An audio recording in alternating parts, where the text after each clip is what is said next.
MLC चुनाव में सपा का सूपड़ा साफ होने के बाद अब अखिलेश यादव बौखलाए हुए हैं। सपा प्रमुख अखिलेश यादव का एमएलसी चुनाव में मिली हार के बाद पहला बयान आ गया है। अखिलेश यादव ने अपनी पार्टी की हार को लेकर बीजेपी पर कई आरोप लगाए, लेकिन सपा मुखिया अखिलेश यादव के साथ तस्वीरों और तकरीरों में जगह पाने वाले चेहरे जब चुनाव मैदान में उतरे तो जीत तो दूर, लड़ने का भी मादा नहीं दिखा पाए। पिछले महीने विधानसभा चुनाव का नतीजा आने से पहले जीत के अति आत्मविश्वास में विभाग तक तय कर लेने वाले नाम जमानत तक बचाने में फेल रहे। वहीं विधान परिषद चुनाव में सपा जिन 25 सीटों पर लड़ी, उसमें 20 पर उसके उम्मीदवार 1000 वोट का आंकड़ा भी नहीं छू पाए। ये सपा की कागजी रणनीति और जमीनी हकीकत के अंतर को बयान करती है। स्थानीय निकाय कोटे की सीटों पर होने वाले चुनाव को आमतौर पर सत्ता का चुनाव माना जाता है। इसमें वोटर स्थानीय निकायों के निर्वाचित प्रतिनिधि होते हैं, जिन पर दबाव बनाना आसान माना जाता है। ऐसे में विपक्ष की जीत की राह मुश्किल होती है, लेकिन 5 सप्ताह पहले तक खुद को यूपी की सत्ता का दावेदार बता रही सपा इस चुनाव में लड़ती तक नजर नहीं आई। सपा की रणनीति चुनाव में तभी फेल नजर आने लगी थी जब चुनाव के पहले ही उसके उम्मीदवारों ने सरेंडर करना शुरू कर दिया। 5 सीटों पर सपा उम्मीदवारों ने पर्चा ही वापस ले लिया था। एक सीट पर सपा रालोद गठबंधन के उम्मीदवार चुनाव में टिक नहीं पाए। सपा के अहम रणनीतिकार और अखिलेश यादव के करीबियों में शुमार उदयवीर सिंह ठाकरे मैनपुरी एटा सीट से अपना पर्चा तक नहीं बचा पाए।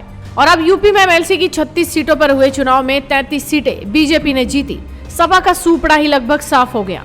अखिलेश यादव ने इस रिजल्ट पर बयान जारी करते हुए कहा कि दूसरों को जातिवादी बताने वाली भाजपा की ये सच्चाई है कि एमएलसी चुनाव की 36 सीटों में से 18 पर मुख्यमंत्री के स्वजातीय जीते हैं। SC ST OBC को दरकिनार कर ये कैसा सबका साथ सबका विकास, सामाजिक न्याय को लोकतंत्र के जरिए मजबूत करने की लड़ाई समाजवादी लड़ते रहेंगे।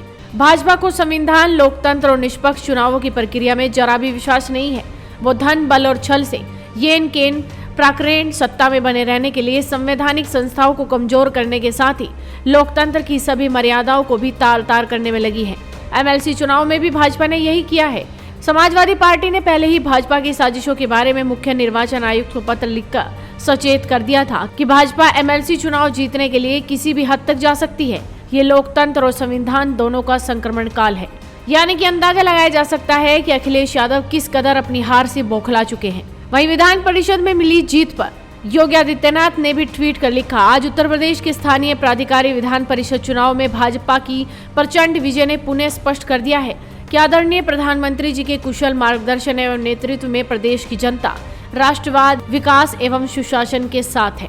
वहीं पीएम मोदी ने भी योगी सरकार को इस जीत के लिए बधाई देते हुए लिखा कि उत्तर प्रदेश विधान परिषद के चुनाव में सभी विजयी उम्मीदवारों को बहुत बहुत बधाई। ये जीत एक बार फिर भाजपा के विकास मॉडल पर जनता जनार्दन के विश्वास की अभिव्यक्ति है। योगी आदित्यनाथ जी की सरकार के साथ ही पार्टी संगठन से जुड़े सभी कार्यकर्ताओं को ढेरों शुभकामनाएं। जहाँ एक तरफ सीएम योगी को बधाइयों के संदेश मिल रहे हैं, वहीं अखिलेश यादव अपनी हार से पूरी तरह से बौखला चुके हैं और इसीलिए वो अब आरोप लगाने में जुट चुके हैं कि बीजेपी धांधली करती है। फिलहाल ये तो वक्त बताएगा कि आने वाले समय में अखिलेश यादव किस तरह से इस हार को पचा पाएंगे। तो आप भी इस वीडियो को शेयर कीजिए और जुड़े रहिए हेडलाइंस इंडिया के साथ।